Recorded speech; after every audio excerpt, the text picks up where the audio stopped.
Conor McGregor had a Q&A yesterday where he was invited to talk negatively about various fighters. And of course, he was happy to do so and throw a barrage of insults about pretty much every fighter. He called Ilia Topuria a little retard of a thing that reminds him of another little retard, Artem Lobov, and said that Artem Lobov thinks he's a genius and can make $1 billion and he lives in a car. He said Max Holloway beats Topuria. He said Kamaru Usman is a little Malteser head. But the biggest one was when he spoke about Sean O'Malley. He said, like, the fan asked him, why did you insult Sean O'Malley? All he's ever done is be a fan of you and give you words of support. And Conor McGregor said, one of the reasons is because he picks and chooses his fights, and he's influenced by the influencer boxing scene where instead of fighting everyone to show that you're a true champion, you just select fights that are good for you. So are you a true champion or not? And Conor McGregor said he saw Sean O'Malley at a football game and he spoke to him about that. And after that, Sean O'Malley fought Piotr Jan, Aljo and Chito Vera. So he said Conor was a positive influence on him in that way. But he also said he saw the disrespect that Ryan Garcia showed by coming in overweight and being on Ostarine. And Sean O'Malley did the same thing and he wasn't a fan of that. But it seems that Conor McGregor is trying to set up a fight with Sean O'Malley because Conor also said that Sean O'Malley said that he would beat Conor, and Conor said, not even in your wildest dreams. And he said, if you want to fight, we can do it. See your man, and we'll do it. So I guess that's a fight that Conor is looking at: Conor McGregor versus Sean O'Malley, which I think would be a sick fight. And what else did Conor say? He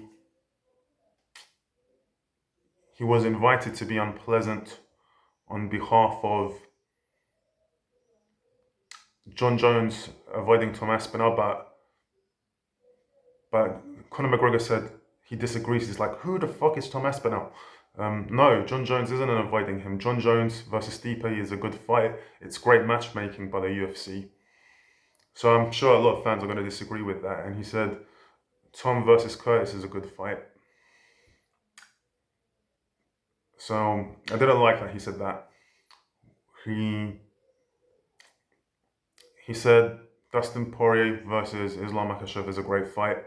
And when Makhachev got knocked out last time, it was a left hook, and Dustin Poirier has one of the best left hooks ever. So Dustin Poirier can feed on Islam Makhachev's weaknesses, but the vice versa is true as well. Makhachev can take advantage of Dustin's weaknesses. He was also happy to speak about Khabib owing money to the Russian government. That's been in the news, and Conor said he was gleeful, he was ecstatic that the Russian government is closing in on Khabib, and Khabib won't be in too much of a rush to go back to Russia. That is a good question though. Does he actually owe money to the Russian government, or is the Russian government just trying to find a reason to get Khabib for whatever reason? What else was there? He spoke about Leon Edwards is a decision guy, and he's going to fight another decision guy in Bilal Muhammad. He loves a good old decision, Leon Edwards, he does. That's what he said. Yeah. He said Izzy is a technical wizard, I mean, he said Izzy is great technically, and Dricus du Plessis is tough and strong, so he's looking forward to that fight. A great fight for Africa and South Africa. He said a lot of things in that Q&A. Oh, the biggest thing though, he said before June 29th, he's got a great announcement to make, and it's something along the lines of a world tour. He's gonna, him and, he didn't say this, but it sounded like him and Chandler are gonna be visiting different countries around the world, and he said, I can't go into specifics yet, but I'm looking forward to announcing that. And before June 29th, he's got a big announcement, so something about traveling to different countries. I hope he does something cool. And there was also a video of Conor McGregor recently in a studio recording a track, it seems. So is that like a rap video? What is that? So yeah, exciting times.